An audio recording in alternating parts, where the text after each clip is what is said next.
Hey, I'm going to the store. You need anything? Oh, yeah, I made a list. I need 4 top 6 forwards, 2 left-handed defensemen, a right-handed defenseman, team chemistry, the ability to finish scoring chances, the ability to create scoring chances, a functioning power play, a consistent penalty kill, 21 shot callers, and a time machine to get the last 3 hours of my life back. 21 shot callers? Yeah, you're right. A little unethical. How about just a book on motivating people? Why do you need 21? What? You only have 20 skaters. What do you need 21 for? Don't say for sexy stuff. Don't say for sexy stuff. Don't say for sexy stuff. Not for sexy stuff. Nailed it. Low quality fans of a high quality Bruins franchise. That's right, we're moving back to franchise. We got to be a little softer because it is 1 a.m. Thank you, Boston Bruins, for forcing me to stay up on a night where I have to wake up at 5 a.m. for work tomorrow with a pretty important work meeting tomorrow. But hey, that doesn't matter to you. Get to stay up super, super late to watch you guys not give a damn. Not give a flying F. That's not fully fair because it's not exactly that they didn't care. It wasn't the lack of energy exactly. It was all the rest of it. And if I sound a little upset, it's because I'm a little upset because in the offseason, we talked about these obviously bad pitfalls that the team was falling into. We're going to get into that, but we're starting to look at worst case scenario, which is even worse than I predicted because I said, hey, there's a best case scenario and a worst case scenario. I was worried about this worst case scenario. It looks worse than that. We'll get there. I know that we're just coming off of a 9-game stretch where we went 7-2-0. And all through it, we did the asterisk thing. They're like, we know we're playing bottom dwellers, but you got to play who's in front of you. You got to win these games. These games are important to win. If you were losing these, we'd be in real trouble. You finally have a chance against the Winnipeg Jets in your 30th game. After 2 weeks of mostly beating up on bottom dwelling teams, you have a chance to show, hey, it's not just the opponent. We are improving as a team. We're making progress. There is positive movement for this franchise this year and this season. And you get mollywopped. You get absolutely smacked around by this Jets team. Just annihilated by them. Bad game? Can we chalk it up to a bad game? I mean, if you watched the 20 games to start the season, you probably can't. But let's call it a bad game. And then you go into Seattle, who's 4-1 in their last 5, although 4-5-1 in the last 10. But they're on a little bit of a heater. You go into Seattle, and you have another chance here to kind of go, okay, all right, bad last game. But against a really good team. But this team's okay. This team's not great that we're facing. Let's do something here. Let's show that this team has something here. I understand that they put up a lot of shots. I'm not going to be impressed by just throwing a bunch of crap on net and most of it hitting the crest, especially the ones that you were dead center in front of him for. Just wailing off his pads. That's Grubauer, by the way, which we're going to talk about in a second, but I'm not going to be impressed by the shot totals in this one. No way. We outplayed them. Did we really? Did we really? Because the mental lapses we had were massive. And the other team actually finished some of their chances. Whereas we are incapable of that. No, not a rough stretch of it. We're incapable of being a finishing team. That much is clear. That's with 31 games in. We're not a good finishing team. We know this. This team is very negative, very aggressive. I know that. But every time you play a half-decent team, you get absolutely smacked. Like, I can't continue to be flabbergasted by this stuff. Like, this is what you are right now. And we're going to talk about a bunch of different stuff in this video, particularly towards the end. There's a few questions that I want to answer after we do the game review. But I'm so thoroughly disappointed. And I'm really worried because all of the worst case scenarios from the offseason are happening to a worse degree than expected. I hated the Lindholm and Zadorov signings. They look awful. And Lindholm got injured in this game. We don't even know what's going on there. And my first thought was not, that's good. Was not. I feel bad for Lindholm. I hope he's okay. But my first thought after that was, well, it doesn't really affect the team. He's a replacement level player right now making over $7 million a year. I mean, Zadorov's the same thing. And Zadorov's not even our biggest problem on defense right now. But still, atrocious. DeBrusk and Heinen walking. Just brutal. DeBrusk up to 14 goals on the season in Vancouver. I mean, how much would you love to have DeBrusque as a top-line winger right now over Morgan Geekie? Like, this is so bad. It's so bad. And the Swayman signing, which I'm still holding out hope. This was going to be one of my game notes, but I don't want to get into it past this. I was still holding out hope that the Swayman thing course corrects, and he's good. And he's good. But the offseason right now is clearly an abject failure. It could cost Sweeney his job by the end of the season. But it's so frustrating because all of it, every single move they made, had a crimson red flag next to it. Be like, hey, there's like a 60% chance that you really regret doing this. They did it anyway. I don't know, maybe Sweeney was like, my tenure is basically up here anyway. Let's just throw caution to the wind and maybe this works out really well for me. The team is a mess against anyone who plays half-decent hockey. You started out this really important road trip 0-2. You've been outscored 13-2. I mean, the Jets are one thing. 8-1 isn't, but like, losing the Jets is one thing, but being smoked by the Kraken? Your only goal came off a penalty shot. I'm just ranting now. Let's talk about this game a little bit. Let's talk about the Kraken a little bit. They have a bad power play, not as bad as ours, but still at 24th in the league at success rate. The wrong half of middling on the penalty kill, ranking 19th. They are one of the least penalized teams in the league, still better than ours. Goals allowed and goals for are 15th and 17th. Middling team. Maybe this was God reminding me that you don't just get to say you're the 17th best team in the league, as I keep saying, because every time we play a playoff team, they smack us around. We might be 22nd, we might be worse than 17th. Maybe that was a little reminder from the hockey gods. It feels like the Seattle Kraken are firmly entrenched in the mushy middle, though, until they hit on one of their younger prospects. Like, will any of these guys actually be as good as we thought they could be? Meaning Matty Beniers or Shane Wright, one of those guys. I'll be guilty, I'll say it right now. I haven't watched a ton of Kraken this year. Haven't had a ton of opportunity to do that. So maybe these guys had made real strides. But every year there's a few teams that I am just not as in on and I struggle to keep up with. This year, it looks like the Kraken are going to be one of them. There is a fun little symmetry happening here with their goaltending situation. Grubauer is one of the worst goaltenders in the league for the amount he has paid. This is not a debatable fact. He makes $5.9 million a year and hasn't finished a season above a .900 save percentage or better since signing the deal. Above or better, I don't know. You know what I mean. He had gone 9 seasons straight before that, never posting below a .915 save percentage. Granted, those first 3 seasons had a combined amount of games at 20, so those first 3 don't even count. But like 6 seasons of a .915 or better.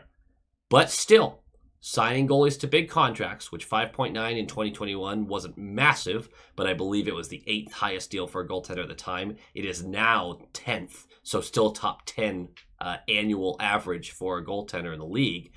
He has played 10 games this season. He has gone 2-8-0, now 3-8-0, and into this game had a 371 goals allowed average, 3.71 goals allowed average, and an 870 save percentage.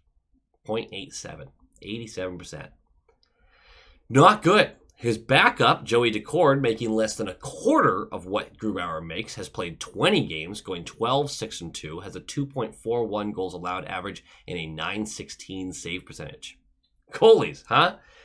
For reference here, Swayman has 21 games played, a .910-2 record, a 3.21 goals allowed average, and an .885 save percentage, where Korpisalo, who will play this game, before this game had played 9 games, a 6-2-1 record, 2.4 goals allowed average, and a .909 save percentage. So a fun little... We're really hoping that Swayman doesn't turn into a Grubauer. I don't think he will. I have faith that he will be a good goaltender and needs to recover his game however is going to work for him. Yanni Gourde will miss this one with an injury. Grubauer will get the start for the Kraken because we have a terrible offense. So we're going to face a lot of backups. That's just how that's going to work this year. It's how it's worked all year. Also, just fun little fact, just to be mean, Swayman, we probably talked about before this game. You probably talked to your friends about it, how Korpisalo should probably get the majority of starts going forward until he is looking better. I agree with that. Korpisalo had a rough one here. Most of these goals weren't his fault, but still there's 1 or 2 that maybe you would have liked him to get a piece of. But remember when Swayman was talking about resetting the goalie market for his fellow goaltenders with this deal of his? You set the goalie market really, really far back, bud. Like, so far, at least, unless Swayman rebounds heavily this season, holy crap. Keeping in mind that Swayman's early numbers particularly weren't entirely his fault, with some absolute defensive nightmares in front of him to begin the season. But Swayman, compared to other goaltenders with at least 900 minutes played or about 15 games played, ranks dead last in goals saved above expected, according to Money Puck. Natural Stat Trick has him at second to last. He's been not good. He's been really bad. Well, when you talk about resetting the goalie market, it works both ways. You are a young goalie coming off of a particularly interesting set of conditions where you split games with another goaltender. You both had really good numbers by a really good defense, all of that. But he did have a great playoff series. And so the team bought in, and they gave him a long-term contract at a high average to, sign him long-term, wrap up that deal. Now, the next time a guy is in that situation, maybe they point to this deal and go, absolutely not. We are going to have you on another bridge deal until you're a little more firmly entrenched in the league, and we know what you are. I honestly think if his season doesn't turn around, he did the exact opposite of the thing that he said he wanted to do. I don't know how serious he was about that, or if he was using it as like a scapegoat to not put the blame on himself and wanted to spread that out across the goaltending fraternity. But it's really, really working against them at that point. Not great. Of course, we still sit dead last in power play percentage. The penalty kill has seen some progress, climbing to 17th in the league. Before the Jets smackdown, we now rank 23rd. Goals for per game was up to 25th. After the Jets game, it was 28th. And the goals allowed, a stat I was really enjoying seeing rise to the top half of the league, sitting at a beautiful 14th in the league before that Jets game, is now back to 22nd and will continue to fall from there because it's another 5-goal game. The lines would be Marchand, Lindholm, Brazeau, Geeky, Zaka, Pasta, Frederick, Coyle, Johnson, Beecher, Costello, Kepke, Osterley, McAvoy, Zadorov, Carlo, Wotherspoon, Peak. Korpisalo gets the start, a .931 save percentage over his last 6 starts. He wouldn't continue that in this one. McLaughlin and Lohrei scratched. Johnson and Wotherspoon re-enter the lineup. Because I just love going back to the stuff that didn't work before and it won't work now. There's other stuff that's not working. This team is aggravating. It's so aggravating. It's so very aggravating. Let's talk about this game a little bit because we're just ranting at this point. Puck drops! It's so early in the morning. 16 seconds in, Pasternak in the offensive zone. High stick. Double minor. We're going to the penalty kill. Worked out so well last game. Why not just do it again? 16 seconds in. You absolute donkey. Why? This was such an unnecessary penalty, too. You go watch it, and you'll sit there and be like, what was the point of this in the offensive zone, too? Wow. Kraken win the faceoff to the top of the slot. Beniers picks it up. He's going to skate along the top of the left circle, down the left wall before whipping this into the slot, where Bjorkstrand tips it short side, and it's going to be 1-0 power play goal. 10 seconds of the power play. We still have another penalty kill after this, of course, because there's a double minor. There's a few things I want to say about this goal. Elias Lindholm, after losing the faceoff, is skating with Stevenson into the slot and appears to be backing up with him, but then realizes, no, let's keep the structure. Beniers is skating above that circle. Let me go up and meet him up there and cover the pass back to the top of the slot. I really don't have that much issue with this. My problem is that allows Stevenson to then walk down to the back door with no one covering him because Lindholm was on him. We do not play a man penalty kill. No one really does. That would be ridiculous. But Lindholm was supposed to move off that guy. There was zero communication on the ice. I believe it was Coyle as the other forward. He doesn't realize this until Stevenson gets to the back door.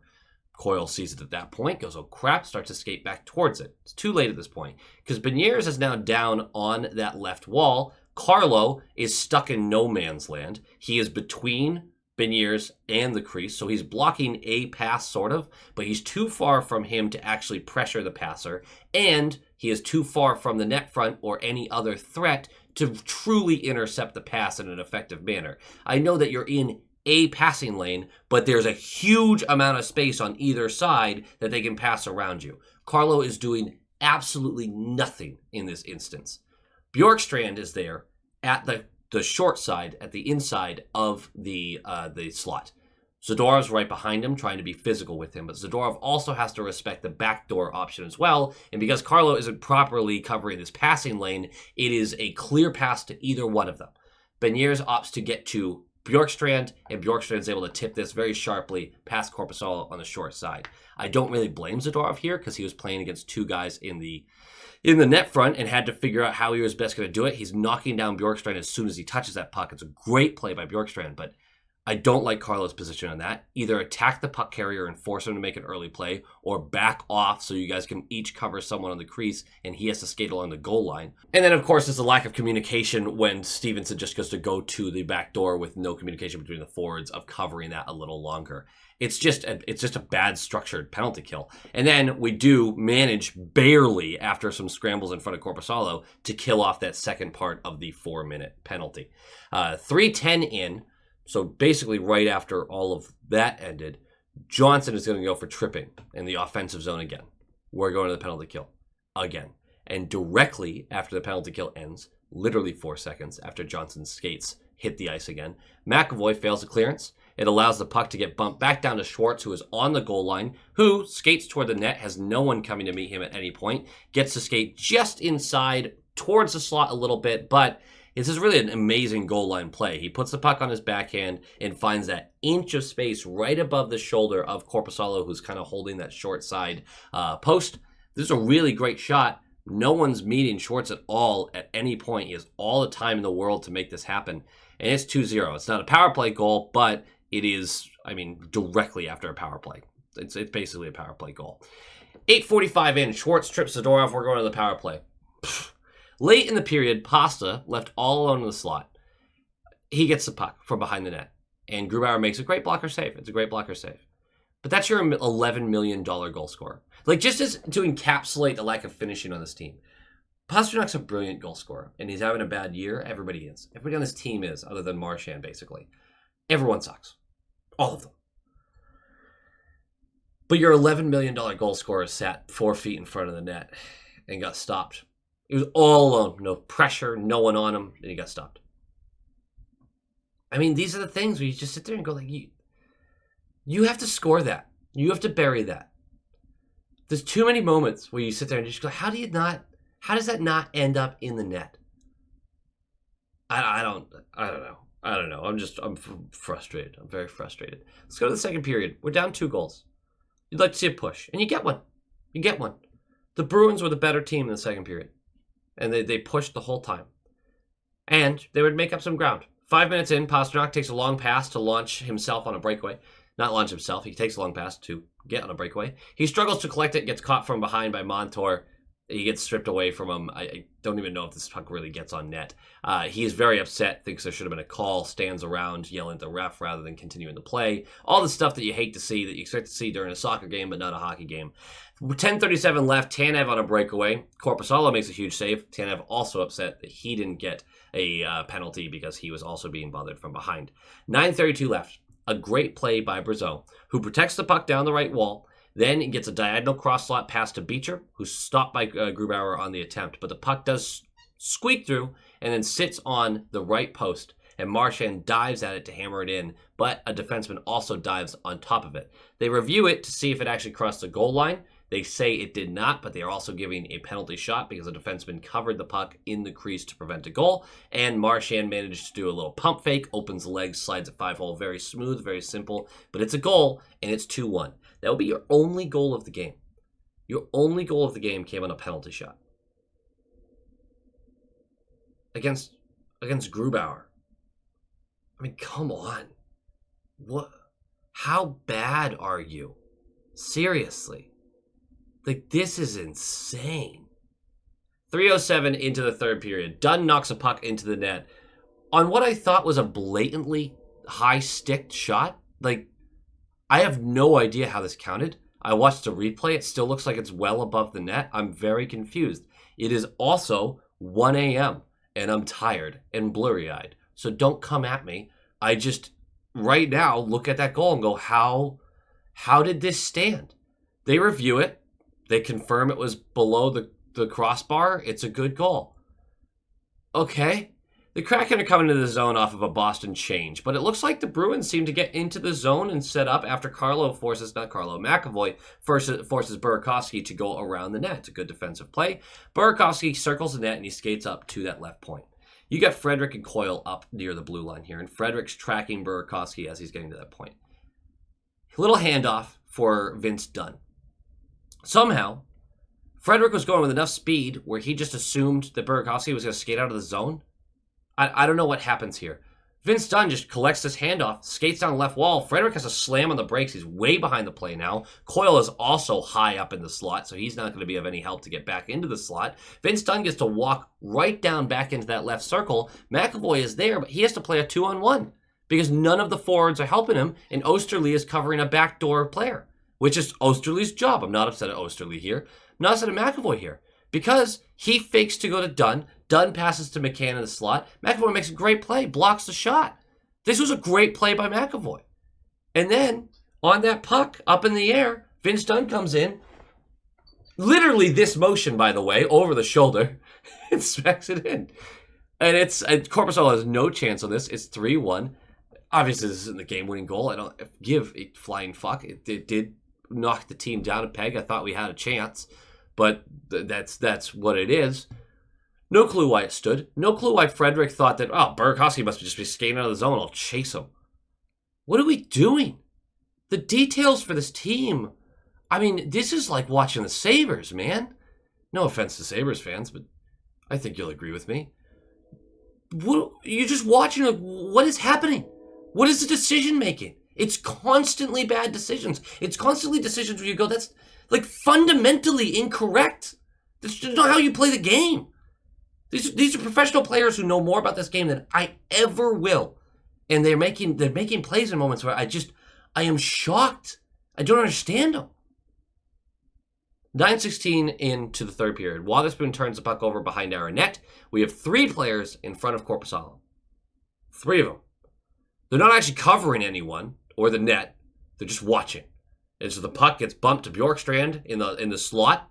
He looks at those 3 players and goes, okay, thanks for screening your own goalie. And he nails this bottom glove. And it's 4-1. And McCann will get the empty netter later. It's 5-1. This sucks, dude.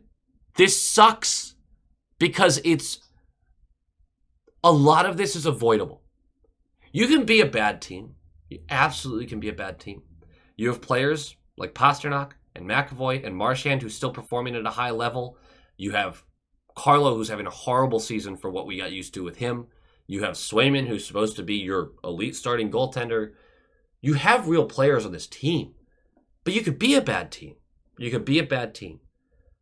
Why is it the details are this bad? Why? Like my first game note is, why is the coverage? Is the potential? Is the paying attention to high danger areas? Is the puck movement? Why are your details so bad? Why after 31 games do you never know where your line mates are going to be? A tape-to-tape pass is one of the most difficult things for this team to perform. Why is that after 31 games? I know Monty wasn't the problem. I think Monty was part of the problem at the beginning of the season. When he got fired, I went, yeah, he's going to get another job there. He's a good coach. Like, he's going to be fine.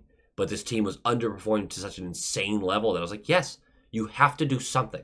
And the easiest thing to do, firing a GM doesn't give the players a boost, right? It just doesn't. Firing a coach sometimes does. Why is this team so inept at the easy shit, at the basic shit? I don't understand. And this team doesn't either. Because the Bruins have no idea what their identity is. They don't. They don't play to an identity. They don't play to aggressive size. They don't play to quick transitions or stalwart defensive play or great goaltending with big beefy bodies to clear the puck. Like this, the building that we thought was going on, the size and the reach and everything, they don't utilize it at all. They don't pay attention to high danger areas. They don't break the puck out well. Their offensive zone is a mess. Every single shift, it's a mess. The neutral zone coverage is poor. They've gone back to this bad habit of not covering the blue line and allowing teams just to skate right in. There's no identity. And when you mix a lack of identity at 5-on-5, it becomes, and you mix it with special teams that are ranking bottom of the league, power play literally worse than the league, it becomes all that much more glaring. You add in the 4th worst finishing ability in the league and a goaltending that is struggling to give you a decent start, let alone a quality one, and you have what really should be a team ranking closer to 30th rather than a playoff spot. Like, that's how bad these numbers are. There's wins against bad teams in here, so like they're not the 28th worst team. But everything about their play says you probably should be, right? It is that bad. And the completely inept finishing. You are 4 feet from the net over and over and over again. Like, for a team that really does not do well offensively and does not put together a ton of high danger chances, boy, do they have 2 or 3 times a game where they are right in front of the net staring at a goaltender with a puck on their stick, and it is almost never a goal. Ever. It is insane. Because I feel like your average NHL hockey player, you put them 4 feet from the net, they should finish more often than this. Just the average ones. Let alone your Pasternaks and your Marchands and your McAvoys. Like, just the basic guys. There's a question I want to answer, which I'm getting a lot. I'm getting a lot of mock trade stuff, and getting a lot of this stuff. This has been a very negative video. I hate this. You cannot trade future assets to improve this team right now. It would be insane to move off of draft picks or any prospect that you think is a capable prospect to try to bring in something to help this team. This team has so many holes. The penalty kill is bad. The power play is league worst. Your offense is bottom 5 in the league. Your defense and goaltending are both just really, really bad right now. There's no amount of trades that just fixes that. You cannot move off of future assets for this team right now. You need to make some decisions. You need to figure out a few things about a few players. You need to start figuring out your prospects. Patra, Lysell, Merkulov, anybody with a pulse down there should get a look. Because you have to start figuring some things out with this team. And if this is going to be a lost season, because frankly, even if this team as currently constructed made the playoffs, I think I'm not being unfair to go, what's the expectation there? Last year's Washington Capitals is what that expectation would be. I don't think that's an unfair comparison. You need to know more about your team and your prospects at the NHL level. You have to. If there is a team that wants a your problem for my problem trade, absolutely. If someone goes, hey, I want Trent Frederick, here's a younger prospect, yeah, you do that. Those are the moves, absolutely you make. A hockey trade, but if someone asks for a first, second, or third rounder, you can get fucked. Get out of here. No way. Because I have no idea if that pick, particularly the first, I don't know if that's going to be a top 10 pick or not right now. I don't know that. Again, that's not unfair. You can't move on from something like that right now. You can't do it. You have to live and die by your youth at the moment. You have to start. Johnson's not working. McLaughlin's not working. Geeky's not working on the top line. Elias Lindholm might be injured. You have to call up a couple of guys and give them real runway. Patra needs to be in the top 6 tomorrow. Merkulov needs to be in the middle 6 tomorrow. Lysell, find a spot for him. Like, just bring them up, see what they can do. Because if every time we play a team of decent caliber, we're going to get thrashed, I'd rather watch the young guys get thrashed rather than Johnson. I'm not being unfair here. This is a bit of a doomer video. I get that. Nothing I said was outright, we're done, the season's cooked, it's over. But it is very much, you can't beat a good team. You got to make a change somewhere. Firing the front office doesn't do anything right this moment. With the way that things have gone, Sweeney likely doesn't have a job this offseason, but We'll see. He'll get hired by somebody else in a heartbeat, but we'll see how all of that goes. But right in this moment, Neely should be glancing over Sweeney's shoulder, and if Sweeney's like, oh, I'm going to ship off a first for, no. Like, that's my biggest concern, is these quick fixes that they might try. There's too many holes for that. It's just not feasible. It's if anything, you're just putting us deeper in the hole. Anyway, guys, this is a half an hour video. Thank you for sticking around. Thank you for listening. I love all of you. I haven't done the skit yet, so I can't even go to bed. I got to figure out exactly what I'm doing there. I just want to sleep. This was so disappointing. What a night. Go Bees. Go Bees! And now it's time to say thank you to the high-quality inspectors. I appreciate each and every one of you. There's over 100 of you at this point. And I love doing these thank yous at the end, but I think we're reaching such a volume that I have to rethink this strategy because you're all so incredible and so supportive. But this is getting really long, and there's got to be a better way, right?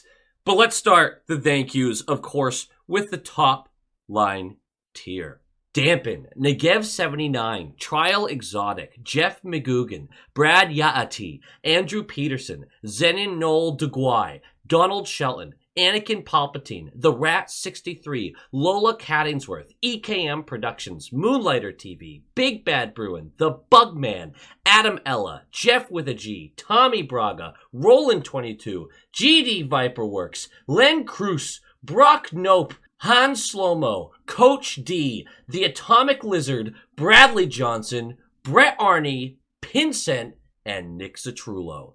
Thank you so much, each and every one of you. You're absolute legends of this channel, and you're very appreciated. And now, of course, to our all-star tier members. Lorenzo Wood, Jake Brower, Penny Pasta, Levi Catalani, Boston Stringler, Bagel, Jacob Pratt, Nightmare Eco, John Kirk, Ann Hustis, Joel, Heil E. Coyote, Darren Woodbury, Abraxion, Michael DePaulo, Wolf Warrior, Vinny, Adrian Winter, Tupton D. Tashi, Bruin Smash, DeKingery, The Only Newts, A Tasty Snack, Doots42, and Jeremy. Absolute stallions, every single one. Thank you for supporting the channel. Thank you for being a part of the channel. I cannot express my gratitude. Go Bees.